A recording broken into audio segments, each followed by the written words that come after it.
บายดีนะทุกคนนะมื่อนี้เรามาปั่นนาเปียกนะนาแห้งนะชื่อนาแห้งกับประมาณนะเป็นนาซุ่มเทคนิคการปั่นนาของพ่อใหญ่จันโทเนาะ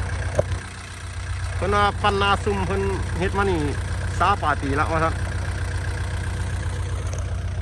ทำอิฐแม่นเฮาไถแล้วหลังจากนั้นเฮาเอาน้ำเข้าแช่ไว้ประมาณอาทิตย์หนึ่งแล้วก็เปล่งออกเนาะเปล่งออกจนให้มันก้ามเบ้อละเอามาปั้นมานี่กันปั้นนี่แม่นเขาจะใช้เตา3เนาะปั้นให้ดินละเอียดพอประมาณแล้วเขากับว่านไปแล้วเขากับปั้นปุกเนาะเบิ่งทุกปั้นเนาะเขากับบุหัวจะได้รับผลดีบ่เพราะว่าเราพาเฮ็ดปีแรกเนาะ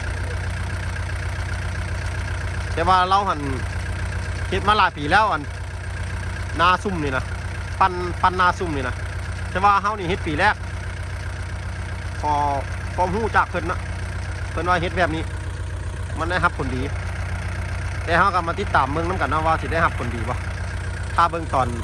เก็บเกี่ยวเนาะหลังจากมื้อนั้นเฮาได้ปั้นซุ่มไปเนาะ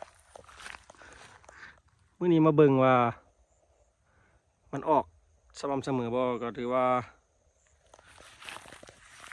เบิ่งจากถาเป่าแล้วก็ออกงามเนาะสม่ำเสมอดีถือว่าได้ผลอยู่เนาะการเกิดนี่แต่ว่าถ้าเบิ่งผลได้หับเนาะถ้าเบิ่งผลผลิตว่ามันสิได้น้อยได้หลายสำเร็จเนาะแต่ว่าการเกิดนี่ถือว่าโอเคเลยเกิดเฮืองดีสม่ำเสมอจะติดตามมึงตอนเก็บเกี่ยวเนาะว่ามันจะได้รับผลผลิตดีบ่ว่ามันเข้ามันสิงามบ่